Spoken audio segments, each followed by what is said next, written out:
안녕하세요. 오늘도 여러분과 함께하는 오디오북 사랑방방지기입니다. 오늘 하루는 어떠셨는지요? 오늘도 지친 마음을 위로하는 책방 여행으로 여러분을 안내하겠습니다. 창밖으로 나지막이 내리는 빗소리가 마음의 먼지를 씻어주는 오후입니다. 오늘 같은 날은 유난히 누군가의 온기가 그립기도 하지요. 바쁜 일상 속에서 잠시 숨을 고르고 계신 여러분께 마음을 어루만지는 문장들을 전하려 합니다. 평소보다 조금 더 차분한 목소리로 여러분의 곁에 앉아나지기 책장을 넘겨보겠습니다. 오늘 우리가 함께 나눌 이야기는 신경숙 작가의 엄마를 부탁해입니다. 이 작품은 2012년 한국인 최초로 맨 아시아 문학상을 수상하며 전 세계인의 심금을 울린 우리 문학의 커다란 자부심이기도 합니다. 작가는 특유의 섬세한 묘사와 감성적인 문체로 우리가 잊고 지냈던 가장 소중한 존재인 엄마의 뒷모습을 비춥니다. 이 책이 특별한 이유는 2인칭 시점에 있습니다. 너는 혹은 당신은 이라고 부르는 그 부름 속에 어느덧 우리 자신의 모습이 투영됩니다. 엄마를 잃어버린 후 비로소 시작되는 가족들의 뒤늦은 고백과 성찰을 담고 있습니다. 인공지능이 데이터로만 분석하는 차가운 정보와는 달리 인간 내면의 깊은 슬픔과 회한의 감정들을 한 편의 긴 편지를 읽어내려가듯 전해드리겠습니다.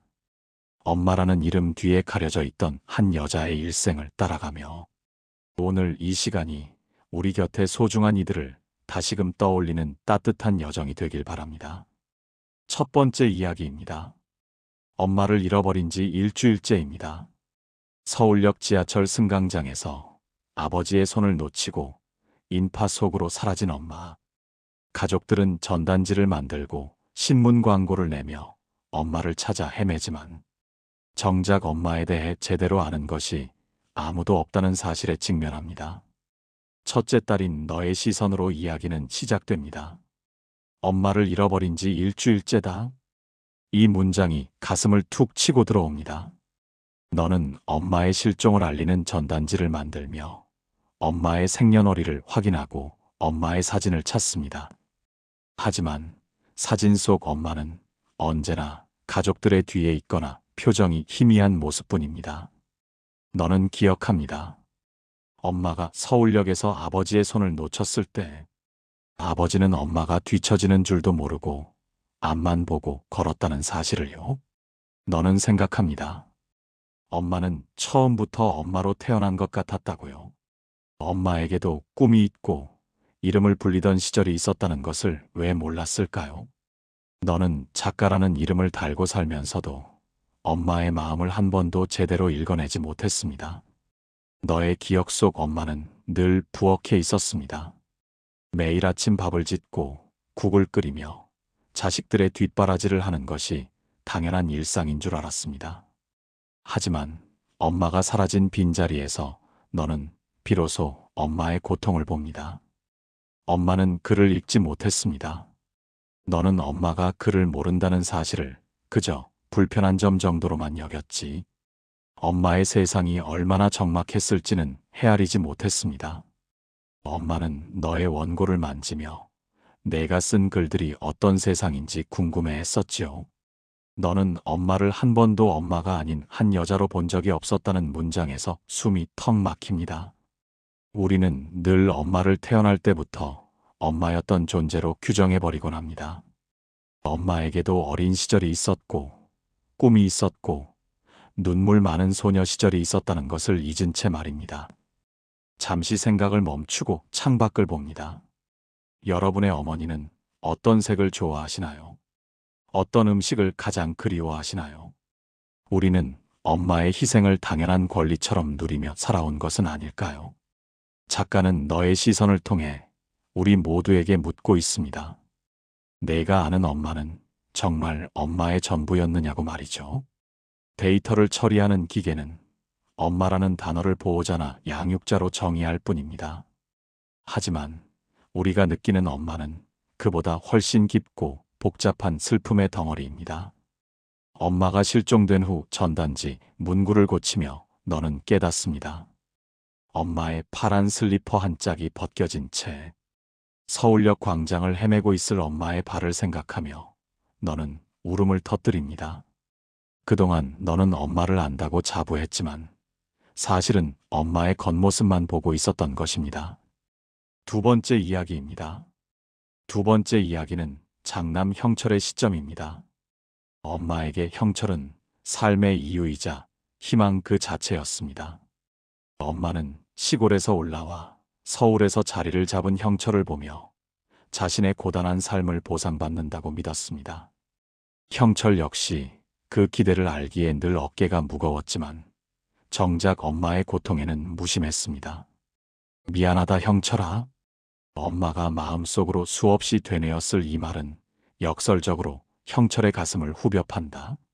형철은 엄마가 서울에 올 때마다 가져오던 그 무거운 보따리들을 떠올립니다.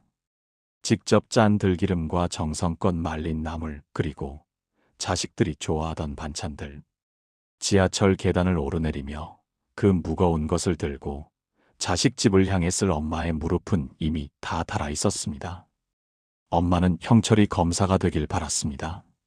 하지만 형철은 평범한 직장인이 되었고 엄마는 그런 아들에게 서운해하기보다 내가 고생이 많다며 손을 꼭 잡아주었습니다. 엄마가 실종된 후 형철은 엄마가 홀로 앓았던 지독한 두통과 췌장암의 고통을 뒤늦게 알게 됩니다. 엄마는 자식들에게 짐이 되기 싫어 그 모든 통증을 혼자 사겨냈던 것입니다. 우리는 흔히 사랑이라는 이름으로 부모의 희생을 갈취하며 사는지도 모릅니다. 형철이 느낀 그 자책은 우리 모두의 것이기도 합니다. 성공해서 효도하겠다는 막연한 약속 뒤로 엄마의 시간은 속절없이 흘러가 버렸습니다. 엄마의 기다림이 얼마나 길었을지, 그 기다림 끝에 찾아온 어둠이 얼마나 깊었을지 생각하면 가슴 한구석이 아려옵니다. 형철은 엄마가 서울역에서 아버지를 놓친 그날을 되새깁니다. 아버지는 걸음이 빨랐고 엄마는 뒤따라가느라 늘 숨이 찼습니다. 그런데 그날은 엄마의 발에 기운이 없었습니다. 신발이 벗겨져도 다시 신을 힘조차 없었던 엄마는 그렇게 인파 속으로 흩어져 버렸습니다. 형철은 자책합니다. 조금만 더 자주 안부를 물었더라면, 조금만 더 일찍 엄마를 모시러 나갔더라면 하고 말입니다. 인간의 후회는 늘 때를 놓칩니다. 논리적으로 분석하면 엄마의 실종은 사고에 불과할지 모르지만 형철에게 그것은 삶 전체를 뒤흔드는 죄책감입니다. 엄마의 방에서 발견된 낡은 일기장과 약봉지들은 엄마가 얼마나 외롭게 통증과 싸워왔는지를 증명합니다. 형철은 엄마가 남긴 흔적들을 더듬으며 비로소 엄마라는 한 인간의 무게를 온몸으로 느낍니다. 세 번째 이야기입니다. 이제 남편인 아버지의 차례입니다.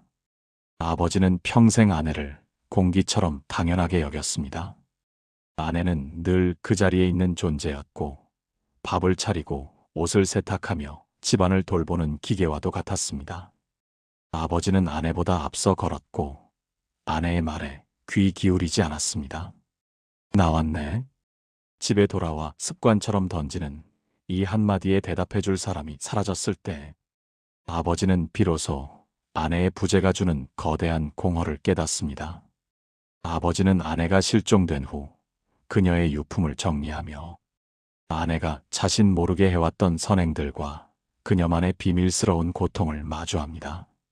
아내는 남편의 외도와 무관심 속에서도 가정을 지키기 위해 자신의 영혼을 깎아냈던 것입니다. 아버지는 기억합니다. 아내가 언젠가 나도 이 집이 답답해요 라고 말했던 순간을요. 하지만 아버지는 그 말을 대수롭지 않게 넘겼습니다.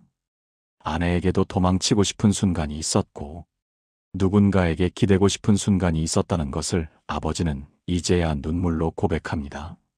인간은 왜 곁에 있을 때는 소중함을 모르고 떠난 뒤에야 그 빈자리를 더듬으며 우는 것일까요? 아버지가 텅 빈 방 안에서 아내의 이름을 나직이 불러보는 장면은 우리에게 관계의 본질을 다시 생각하게 합니다.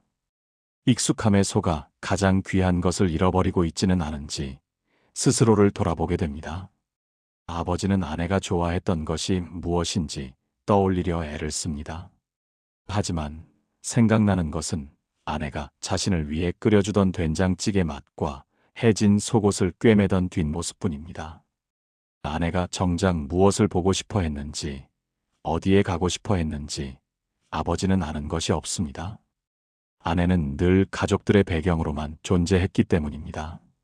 아버지는 뒤늦게 아내의 신발장을 엽니다. 아내가 평생 신고 다녔을 낡은 구두들을 보며 아버지는 통곡합니다. 평생을 자신을 위해 헌신한 여자의 발이 이토록 작고 여렸다는 사실을 이제야 발견한 것입니다. 인공지능이 계산하는 가사 노동의 가치와는 비교할 수 없는 한 여자의 생애가 담긴 구두를 보며 아버지는 무너져 내립니다. 네 번째 이야기입니다. 마지막으로 엄마 박소녀의 목소리가 들려옵니다. 실종된 후 영혼이 된 엄마는 자신이 살았던 곳과 자식들의 곁을 맴돌며 마지막 인사를 건넵니다. 엄마는 더 이상 누군가의 어머니로만 존재하지 않습니다. 그녀는 사랑을 갈구했고 아픔을 느꼈으며 자신만의 비밀을 간직했던 한 명의 여자였습니다. 엄마는 자신이 평생 사랑했던 그러나 가족들에게는 차마 말하지 못했던 한 남자를 찾아갑니다. 그곳에서 엄마는 비로소 박소녀라는 자신의 이름을 찾고 평온을 얻습니다. 가족을 위해 모든 것을 내어준 그녀였지만 그녀의 내면 한 구석에는 오직 자신만이 간직한 작은 촛불 하나가 켜져 있었습니다. 엄마는 알고 있었을까? 자식들이 엄마를 얼마나 사랑했는지. 아니요, 엄마는 그저 사랑을 주기만 했을 뿐 보상을 바라지 않았습니다. 자식들의 뒤통수를 바라보는 것만으로도 행복해했던 엄마. 마지막 순간까지도 자식들의 안위를 걱정하며 떠도는 그녀의 영혼을 보며 우리는 진정한 사랑의 형태가 무엇인지 깨닫게 됩니다.